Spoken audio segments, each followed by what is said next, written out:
Hello everyone. आज हम लोग CMMSS का मैथमेटिक्स पार्ट का क्वेश्चन नंबर 151 से 180 डिस्कशन करने वाले हैं। तो चलिए स्टार्ट करते हैं। सबसे पहला क्वेश्चन है 151। क्या है ये क्वेश्चन, आप देख लीजिए पहले।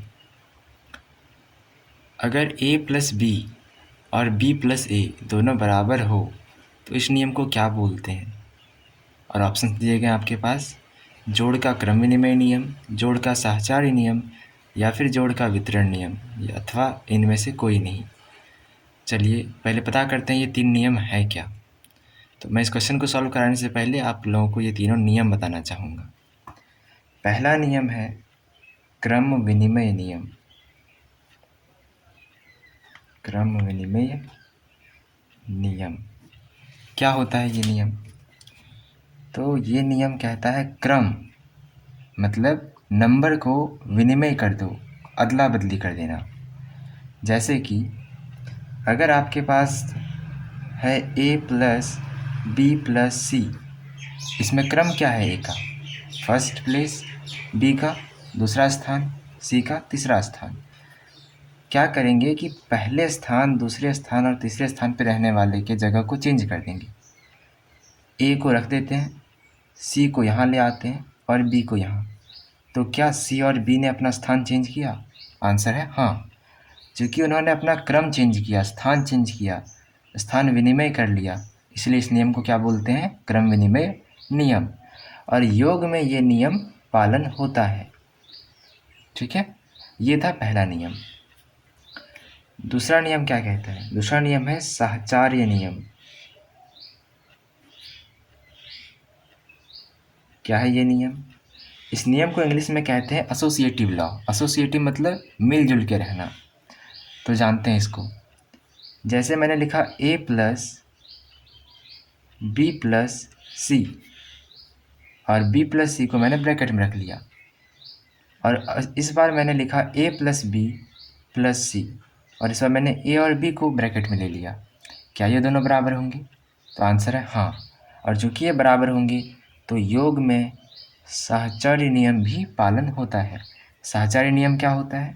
ब्रैकेट्स को अलग अलग जगह पे रखने के बाद भी अगर वो रिजल्ट बराबर आए तो उसको बोलेंगे साहचर्य नियम। क्रम विनिमय नियम क्या है? क्रम को बदल के रख दें और बराबर हो जाए दोनों, तो उसको बोलेंगे क्रम विनिमय नियम। तीसरा नियम इसी क्रम में आता है वितरण नियम। क्या होता है वितरण नियम?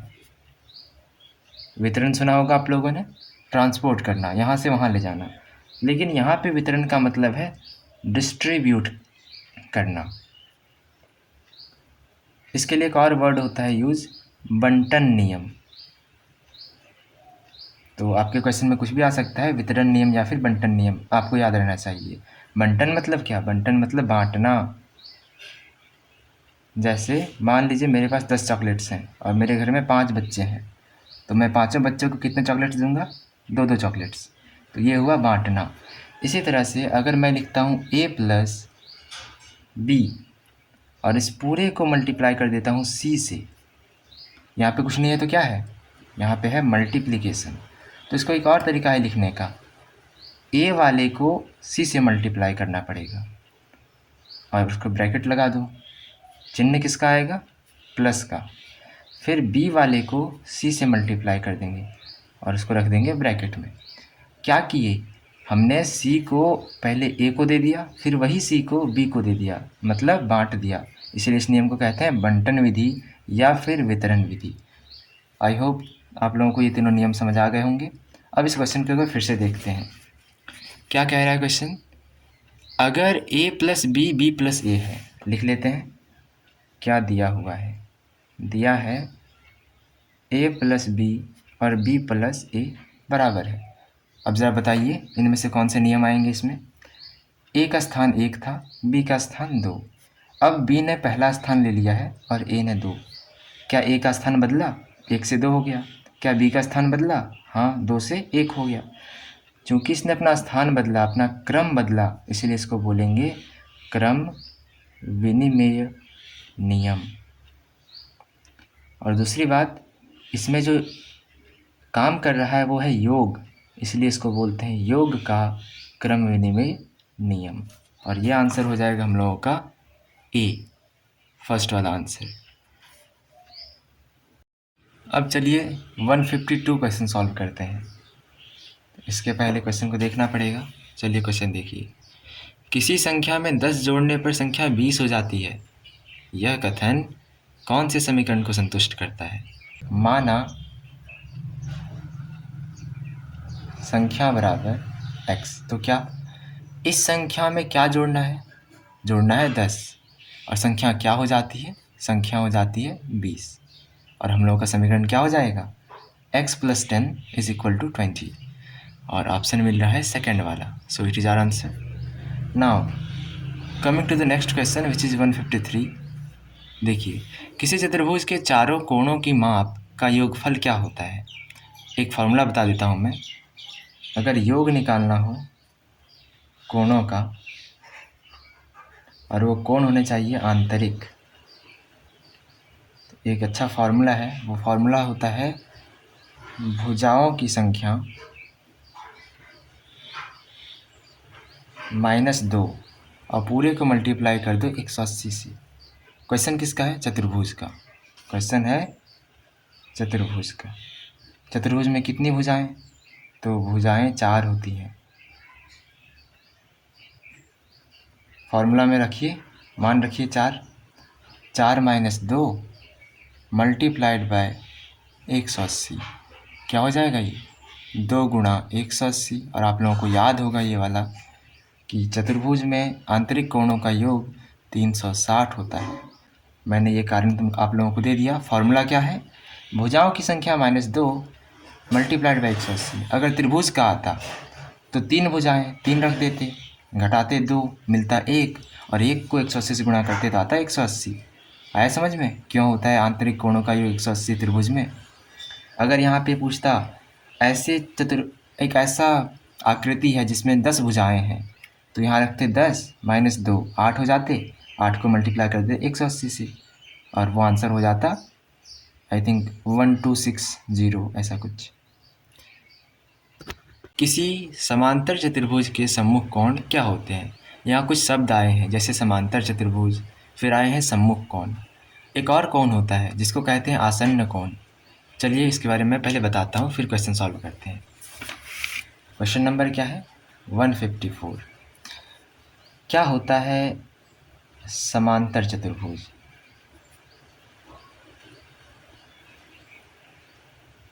समांतर चतुर्भुज होता है जिसकी आमने सामने की भुजाएं समांतर और बराबर होती हैं। देख सकते हैं ये दोनों आमने सामने की भुजाएं हैं, बराबर भी हैं और समांतर भी हैं। ये दोनों आमने सामने की भुजाएं हैं, बराबर भी हैं और समांतर भी हैं। तो आमने सामने वाली चीज़ों को कहते हैं सम्मुख। फॉर एग्जाम्पल, सम्मुख कोण कौन से हो जाएंगे? अगर ये नाम है ABC और D, सम्मुख कोण हो जाएंगे एंगल A और एंगल C। आमने सामने के कोण हैं। सम्मुख कौन कौन हो जाएंगे? B और D, angle B angle D। और देखिए आपको दिख रहा होगा कि A लग रहा है किसी के बराबर है, और हाँ सही में होता है। तो सम्मुख कोण हमेशा क्या होते हैं? समान होते हैं। आसन्न कोण क्या होते हैं? आसन्न कोण होते हैं एक ही भुजा पे बने कोण। आसन्न कोण आमने सामने वाले नहीं, आमने सामने वाले को सम्मुख कहते हैं, लेकिन वही अगर एक ही भुजा पे कोण बने हों तो उसे कहेंगे आसन्न कोण। जैसे कि एंगल C और एंगल D कहाँ पे है? इसी भुजा पे है, तो ये क्या हो जाएंगे? आसन्न कोण। एंगल B और एंगल C, B और C इस भुजा पे है, तो ये क्या हो जाएंगे? आसन्न कोण। इसी तरह से A और B, angle A angle B, इसी तरह से एंगल A और एंगल D, ये सारे जो युग्म हैं, जोड़े हैं, ये हैं आसन्न कोणों के जोड़े। आप लोग समझ गए समांतर चतुर्भुज क्या होता है? आमने सामने की भुजाएं समांतर और बराबर होती हैं। सम्मुख कोण कौन होता है? आमने सामने के कोण को सम्मुख कोण। आसन्न कोण क्या होते हैं? जो कोण एक ही भुजा पे बने उसे कहते हैं आसन्न कोण। पूछा क्या है? किसी समांतर चतुर्भुज के सम्मुख कोण क्या होते हैं? तो वो समान होते हैं। मैंने दिखाया यहाँ पे, बराबर होते हैं या फिर समान होते हैं। याद रखिएगा, समान। निम्न दंड आरेख को ध्यानपूर्वक अवलोकन कर दिए गए प्रश्नों के उत्तर दें। इसको बोला जाता है दंड आरेख। क्या दिख रहा है इसमें? ये जो हमारे दाईं ओर गया है, इसमें दिखाए गए हैं वो सारी चीज़ें जिस पर खर्चा किया गया हो, जैसे कि नौकर का वेतन दिया गया, परिवहन में, किराया में, भोजन में, फीस में और मनोरंजन में। इधर क्या दिखा रहा? इधर दिखा रहा है उन चीज़ों पे कितने रुपए का खर्च हुआ है। ये जो दिख रहे हैं 1 2 3 4 5 6, ये सब लिखे हैं 1000 रुपयों में। कैसे पढ़ेंगे? 6000, 5000, 4000, 2000, 1000 और 0,000। ये व्यय है, व्यय मतलब खर्चा। ठीक है, अब सवालों का आंसर देते हैं। कितने क्वेश्चन हैं इसमें? टोटल 5 क्वेश्चन हैं। पहला क्वेश्चन, किस मद पर, मद मीन्स होता है चीज़, कोई सामान, तो किस चीज़ पर अधिकतम व्यय हुआ है? सबसे ज़्यादा खर्चा किस पे है? दिख रहा होगा आपको, सबसे बड़ा कौन है आरेख? ये वाला। कितने का खर्चा हुआ है? 6000 का। और कारण क्या है इसका? कारण है परिवहन। तो आंसर कौन सा हो गया? 155 का आंसर हो जाएगा फर्स्ट वाला, क्योंकि परिवहन। अगर 156 क्वेश्चन नंबर का पूछूं, आंसर क्या होगा? किस मद पर न्यूनतम व्यय, सबसे कम खर्चा कहाँ पे? तो नौकर की सैलरी देने में। आंसर इसका हो जाएगा नौकर कहाँ पे है? पहला वाला। फिर आता है क्वेश्चन नंबर 157। क्या है ये क्वेश्चन? खाना पर कितने का खर्च हो रहा है, कितने का व्यय हो रहा है? खाना कहाँ पे लिखा है? नौकर, परिवहन, किराया, भोजन, खाना, यही हो गया। तो ये देखो लकीर कहाँ जाता है? 5 पर। तो कितने हज़ार का खर्चा था? 5000 का। आंसर कौन सा हो जाएगा? चौथा वाला, 5000। Question 158, 158 number question. क्या है ये क्वेश्चन? परिवहन और किराया में व्यय कितना अंतर है? मतलब अंतर देखना है। अंतर समझते हो? अंतर मतलब होता है घटा दो। बड़े में से छोटे को घटाना ही अंतर कहलाता है। क्या है? परिवहन, किराया। बड़ा कौन? परिवहन। किराया क्या है? छोटा। परिवहन में कितने का खर्चा? आप मुंह से भी इसको मौखिक रूप से कर सकते हैं। परिवहन में खर्चा 6000 का, किराए में खर्चा 4000 का। अंतर कितना दिख रहा है? 2000 का। तो आंसर इसका क्या हो जाएगा? 2 नंबर 2000। कैसे आएगा? तो लिख देता हूँ मैं, 6000 माइनस 4000 किराया में। आंसर हो जाएगा 2000। ठीक है, समझ आ गया सबको? Question number 159। क्या है ये क्वेश्चन? 5000 रुपये का खर्च किया गया है। किस पर? 5000 का पूछ रहा है। 5 कहाँ पे है? ये है। मतलब इसके लकीर की सीधा में जो होगा, देखो कौन है वो, मिलाते हैं। भोजन। तो भोजन पर किया गया है 5000 रुपये का खर्च। आंसर हो गया दूसरा ऑप्शन। 160 क्वेश्चन और 161 बचे हुए हैं। 160 में क्या पूछ रहा है? 6000 रुपये खर्च किस पर किया गया? 6000। ये देखिए 6 किस पे किया गया? तो ये है परिवहन पे। ऑप्शन मिला क्या? परिवहन पर, तीसरा नंबर ऑप्शन। क्वेश्चन देखते हैं 161। कुल मिलाकर कितना खर्च किया गया हो? टोटल मिलाना है, तो देखते हैं कैसे होगा। यहाँ देखिए कितने का खर्च? 1000 का खर्च। कितने का खर्च? उसके बाद 6000 का खर्च।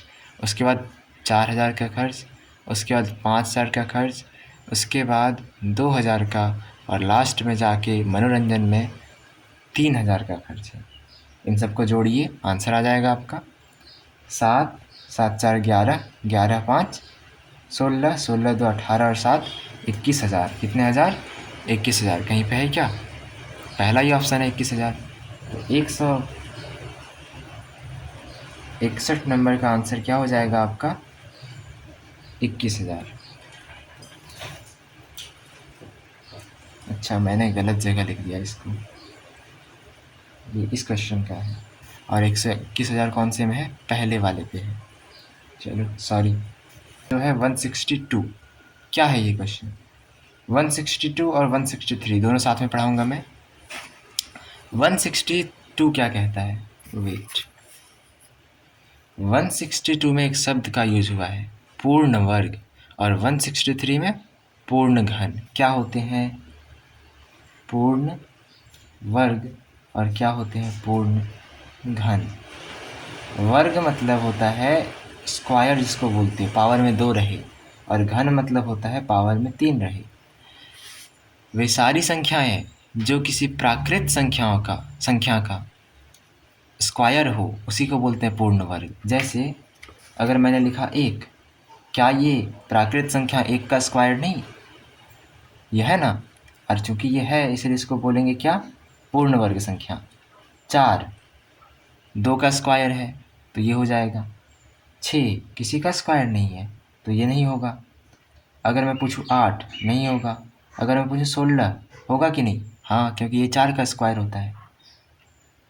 289 ये होगा कि नहीं, हाँ, क्योंकि 17 का स्क्वायर है। तो ये सब होंगे। क्या नहीं होगा, 8 6 नहीं होगा, 7 नहीं होगा, 10 नहीं होगा। अब देखते हैं पूर्ण घन। वे संख्याएं जो किसी और संख्या का घन हो उसे कहते हैं पूर्ण घन। जैसे 8 किसका घन है, 2 का घन, तो 8 क्या हो जाएगा, पूर्ण घन। 10 किसी का भी घन नहीं है तो ये आंसर नहीं होगा हम लोगों का। मैं पूछूँ 729 क्या है ये 9 का घन है। क्योंकि ये प्राकृत संख्या का घन है इसीलिए इसको बोलेंगे पूर्ण घन संख्या। आया समझ में। अब जरा देखते हैं 162 क्वेश्चन में। इसमें देखने को मिलता है मुझे 625। 625 क्या होता है आप सभी को पता होगा, 25 का वर्ग। चूँकि ये एक प्राकृत संख्या का वर्ग है इसीलिए क्या बोलेंगे 625 को पूर्ण वर्ग संख्या। और क्वेश्चन नंबर 162 का आंसर होगा चौथा वाला। इसी तरह से 163 क्वेश्चन देखा जाए तो इसमें क्या पूछ रहा है, इसमें पूछ रहा है निम्न में से कौन पूर्ण घन है। अभी मैंने बताया पूर्ण घन कौन होते हैं, जो किसी और संख्या का घन हो। जैसे अगर मैं 6 का घन निकालूं, आप सबको पता होगा घन क्या होता है, 3 बार गुणा करना, वही उसी चीज़ को सबको गुणा कीजिएगा आप। 6 गुणा 6 36, 36 गुणा 6 216। आ गया होगा समझ में मैं क्या बताना चाह रहा हूँ। 216 क्या है, 6 का घन है, इसीलिए ये क्या होगा, पूर्ण घन संख्या होगा। आंसर हो गया तीसरा ऑप्शन। 164 क्वेश्चन क्या है, अनुपात 4:25 को प्रतिशत में बदलिए। किस में बदलिए, प्रतिशत में। ये अनुपात क्या होता है, अनुपात भाग का सूक्ष्म रूप होता है। जैसे मैं बोलूँ 4/6, ये तो भाग में है, लेकिन अनुपात क्या है इसका, तो इसको कटाओ और सिंपल फॉर्म में ले आओ। 2 बार में कटेगा और ये 3 बार में, तो ये हो जाएगा 2/3, या फिर कह सकते हो 2:3। आया समझ में। तो इस तरह से अनुपात का डेफिनेशन है। यहाँ पे बोला है अनुपात को प्रतिशत में बदलने। चलिए सीखते हैं कैसे करेंगे अनुपात को प्रतिशत में। नियम, जो भी अनुपात है 100 से गुणा कर दो। क्वेश्चन 4:25, तो क्या करना पड़ेगा, पहले इसको बटे में लिखो। कैसे लिखेंगे, 4/25। प्रतिशत में बदलना है, क्या करेंगे, नियम क्या है, 100 से गुणा करना। 4 × 100/25। अगर आपको आता होगा अच्छे से संख्याओं के साथ खेलना तो 25 को 4 से भाग दें, 4 बार भाग देंगे तो आएगा 100। 4 4 जा 16। This is our answer. है क्या कहीं पे आंसर, 16%। कितना परसेंट, 16। थर्ड, एक और चीज़ सीख लेते हैं यहाँ पे, जो आया नहीं है क्वेश्चन, हो सकता है आ जाए अगली बार। वो है अगर मेरे पास प्रतिशत दिया हो, कैसे बदलेंगे इसको अनुपात में। अगेन सिंपल, मान लीजिए प्रतिशत दिया है 75%, ठीक है, बदलना है किसमें, अनुपात में। क्या करना है, 100 से भाग दे देना है, 100 से भाग देना है, याद रहेगा। 100 से उसमें गुणा करना था, इसमें 100 से भाग देना है। 75 को किससे भाग दे देंगे तभी, 100 से। कटाना आता हो, 25 दिया 75, 25 चौके 100, कट गया ना ये, 3/4। अनुपात मिला तुम्हें, 3:4, 3:4। This is our answer. So 165 और 166 दोनों में क्या करना है, x का मान 1 रखना है पहले में, दूसरे क्वेश्चन में x का मान 1 और y का मान 2 रखना है। बहुत आसान सवाल है। चलिए 165 बनाते हैं। मैंने लिख दिया ये बहुपद। इसमें क्या करेंगे, x का मान रख देंगे हम 1। कैसे रखते हैं x का मान 1, जहाँ जहाँ भी x हो वहाँ 1 रख दो। तो यहाँ 1 का स्क्वायर, 2 × 1 मतलब 2 × 1, फिर +1। इसको सॉल्व करोगी, 1 का स्क्वायर कितना होता है, 1 होता है, माइनस 2 × 1 कितना होता है, 2 होता है, +1। जिसको बेसिक मैथ आता होगा, जानते हो सब, यहाँ पे प्लस होता है 1, प्लस में 1 और प्लस में 1 कितने हो गए, प्लस में 2, और ये बचा था तो माइनस में 2। अब +2 -2 क्या हो जाएगा आंसर, 0। आंसर क्या है, चौथा ऑप्शन। कौन सा ऑप्शन, चौथा ऑप्शन, दिख रहा होगा। इसी तरह से 166 नंबर क्वेश्चन क्या कहता है, कह रहा है कि बहुपद x² + y² में मान रख दो x का 1 और y का 2। सिंपल, x की जगह 1, y की जगह 2, और स्क्वायर तो रहेगा ही दोनों में, ठीक है। क्या कर सकते हैं इसमें, 1 का स्क्वायर हो गया 1, 2 का स्क्वायर हो गया 4, आंसर कितने हो गए, 5। देखो ढूंढो तो कहाँ पे है, फोर्थ ऑप्शन है, चौथा वाला, this is your answer. Now comes 167th question, 168th question. बहुत ईजी है, मैं चाहूँगा कि आप लोग अपने बुक से कुछ आकृतियों के नाम याद कर लें। आप लोगों ने सबके बर्थडे का टोपी देखा होगा, शंकु का, शंकु के आकार का, कौन सा आकार, शंकु। आंसर क्या हो जाएगा ये, तीसरा ऑप्शन। 168, ये सबने देखा होगा, इसको बोलते हैं बेलन आकार। क्या बोलते हैं, बेलन आकार। आंसर क्या हो जाएगा ये, चौथा। मैं कुछ एक्स्ट्रा बताना चाहूँगा, वो है अगर ऐसा बने, आप सब गेस कीजिए ये क्या है, ये है घनाभ। जैसे आपने देखा होगा माचिस की तीलियों का डब्बा, ये है घन, ये काफ़ी कम देखने को मिलता है। फिर एक और है गोला, एक और है ऐसा है, तो इसको बोलते हैं अर्ध। अर्ध मतलब आधा गोला, गोला का आधा कटा हुआ हिस्सा, अर्ध गोला हो गया।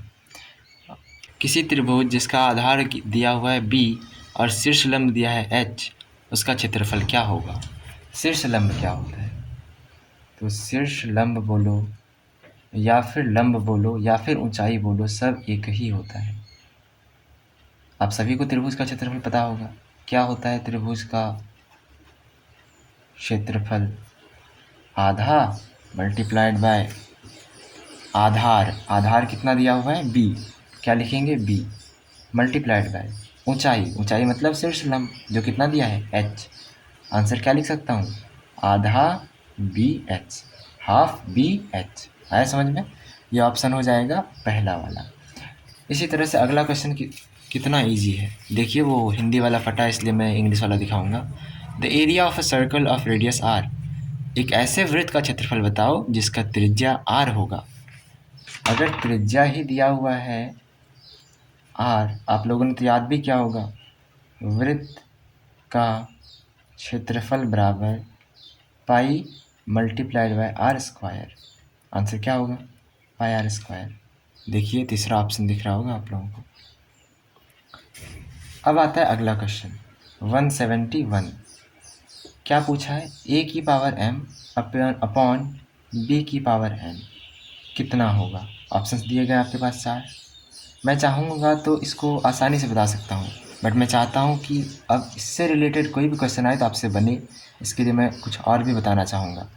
अगर कभी रहे a की पावर m और इसको गुणा कर दो a की पावर n से, ध्यान रहे a कितनी बार, 2 बार आया है, तो a को लिखना है बस एक बार। याद रखने का तरीका, a को लिखेंगे एक बार, m को लिखेंगे एक बार, n को लिखेंगे एक बार। जब भी गुणा हो तो पावर जुट जाता है, जब भी गुणा हो तो पावर जुट जाता है। एक और है a की पावर m भागा a की पावर n। इसको एक और तरीका लिखने का, a की पावर m अपॉन a की पावर n। क्या होगा ये, a की पावर m n और यहाँ माइनस। a को मैंने एक बार क्यों लिखा, क्योंकि a 2 बार आया है तो a को बस एक बार लिखेंगे। इसके बाद तीसरा फॉर्मूला बनता है a की power m multiplied by b की पावर m। ध्यान देना, ये m रिपीट हो गया, मतलब 2 बार आ गया। मैंने कहा 2 बार आने वाली चीज़ को बस एक बार लिखेंगे, तो आंसर ऊपर में क्या होगा m, और यहाँ पे a और b आपस में मल्टीप्लाई हो जाएंगे, और सबको पता है बीच में मल्टीप्लिकेशन का साइन नहीं भी देने से मतलब वही रहता है।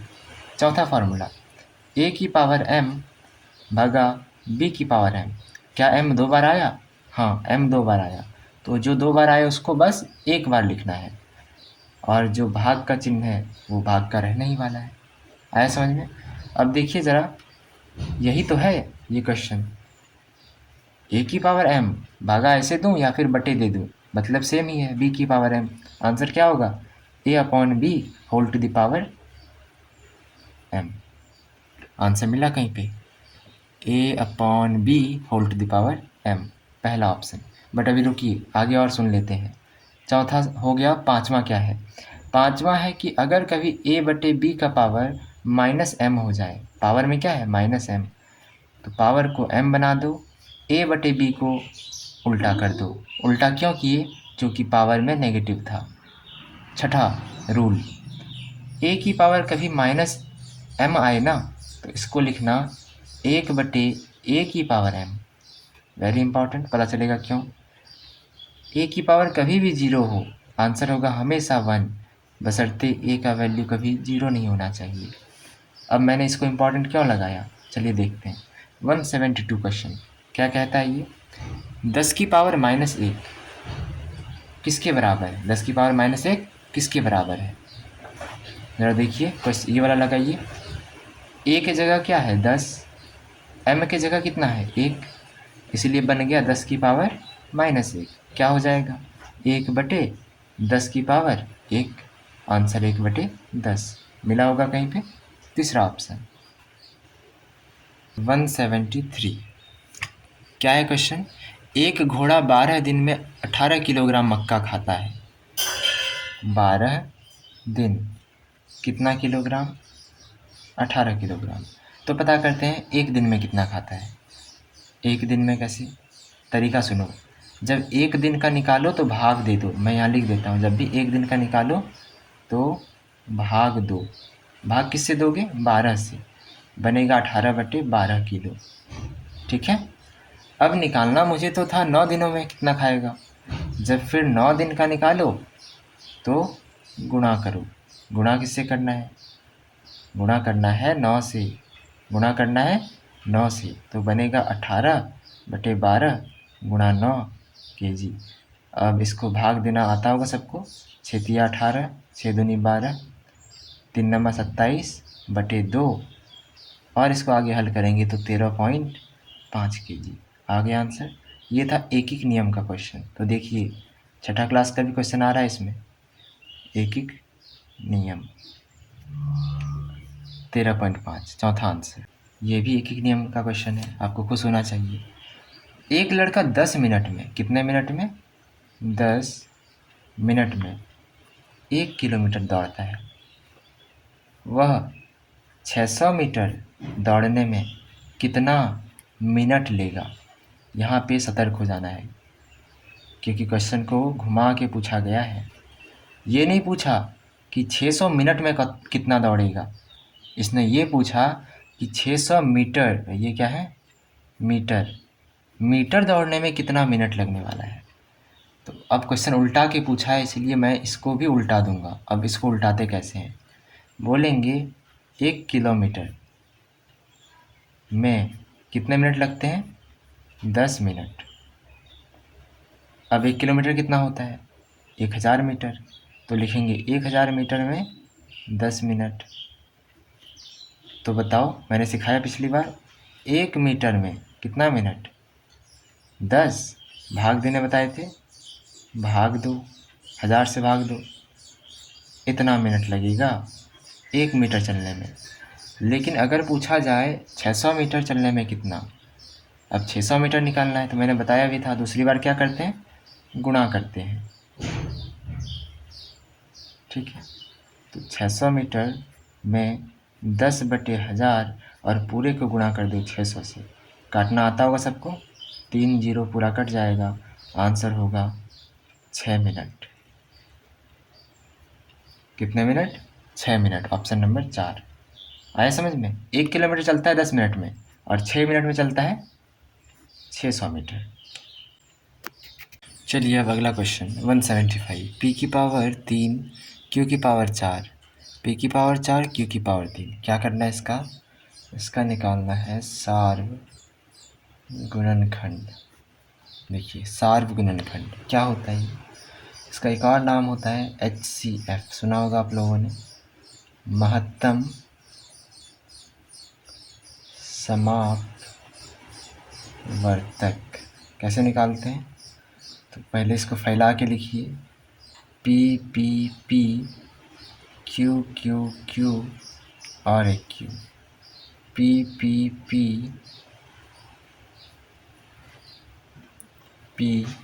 Q Q और Q। देखिए ये 3 P इन तीनों P से मिल रहे होंगे, ये 3 Q इन तीनों Q से मिल रहे होंगे। तो बताइए कितने हैं जो मिल गए? P 3 को मिला, Q 3 को मिला, and this is our answer. कहीं दिखा आपको? Option number 3। 176 से लेके 180 तक क्वेश्चंस हैं। कितने क्वेश्चंस हैं? 5 क्वेश्चंस हैं। कैसे बनाएंगे इसको? तो आपको यहाँ पे दिख रहा होगा डिग्री में लिखा है। किस में लिखा है? डिग्री में। पहले इसको समझते हैं। ये बता रहा है कि खाना पे जो खर्चा है वो 150 डिग्री तक का खर्चा है, बचत पे 35 डिग्री, मकान पे 75 डिग्री, शिक्षा पे 30 और कपड़ा पे 70 डिग्री। तो पहले इस डिग्री को भिन्न में बदलेंगे। कैसे बदलते हैं बताता हूँ मैं। पूरे वृत्त में जो कोण होते हैं उसका योग होता है 360। कितने होता है? 360। पहले तो सारे चीज़ों को लिखते हैं, खाना, बचत, मकान, शिक्षा, कपड़ा। अब लिखेंगे कितना degree? 150 degree, 35 degree, 75 degree, 30 degree और 70 डिग्री। इसके बाद बताओ कुल कितना होता है? कुल होता है 360 डिग्री। कितना? 360। तो बताइए फ्रैक्शन कैसे निकालते हैं? आप लोगों ने जाना होगा। अगर आपने प्राप्त अंक, आपकी एक परीक्षा हुई उसमें आपने प्राप्त किए 16 अंक और कुल अंक जो था वो था 20। तो कैसे निकालते हैं फ्रैक्शन? फ्रैक्शन मतलब भिन्न। भिन्न कैसे लिखते हैं? 16/20। उसी तरह से 150 का भिन्न क्या होगा? 150 बटे टोटल कितना है? 360। 35/360, 75/360, 30/360, 70/360। ये हो गया। ये क्या है? भिन्न। अब इसकी इम्पोर्टेंस समझो, इसका महत्व समझना है। पहला क्वेश्चन बहुत आसान। अधिकतम व्यय किस पर हुआ? अधिकतम सबसे बड़ा कौन दिख रहा है? 75, 30, 35, 70, 150। तो कौन है आंसर? 150। खाना पे सबसे ज़्यादा। तो 176 नंबर का आंसर हो जाएगा पहला। 177 का आंसर क्या होगा? सबसे कम व्यय किस पर हुआ? आपको दिख रहा होगा 30 डिग्री, शिक्षा पर। पहला ऑप्शन। 178 number question. यदि परिवार का बजट 10,800 हो, बजट क्या होता है? सभी चीज़ों का योगफल। कितना दिया है? 10,800 रुपये दिया है। तो पूछ रहा है कि बचत कितने का हुआ होगा। कुछ नहीं करना है, बजट को गुणा कर देना है बचत वाले भिन्न से। भिन्न कितना है? 35/360। बचत की जगह पे रख देंगे कितना बजट की जगह कितना बजट था वो लिख देंगे। अब बजट कितने का है? बजट है 10,800 का। यहाँ लिखेंगे 35, यहाँ लिखेंगे 360। कटाना आता होगा। इसको अगर कटाएंगे, मैं जानता हूँ इसलिए मैं इसको कटा रहा हूँ, 30 बार में कटेगा। और मल्टीप्लाई करोगे तो 105 और 1 0, इतना रुपए आ गया पहला आंसर। ये कौन सा क्वेश्चन था? 178 नंबर क्वेश्चन। ठीक है। क्वेश्चन 179 क्या है क्वेश्चन? क्वेश्चन थोड़ा ध्यान से देखिएगा, फट गया है ये। यदि परिवार का बजट 10,800 हो, बजट, तो कपड़े और शिक्षा में कितने खर्च में अंतर है? अंतर समझते हो? घटा देना होता है बड़े में से छोटे का। तो पहले तो निकालो कपड़े का, फिर निकालो शिक्षा का, और दोनों को घटा दो। शिक्षा बजट दिया हुआ है ना, तो उसको मल्टीप्लाई करेंगे 10,800 से। कपड़े में कितने का भिन्न था? कपड़ा में भिन्न था 70/360। कितना था? 70/360। 360 से भाग देंगे इसको, 3 बार में कटेगा।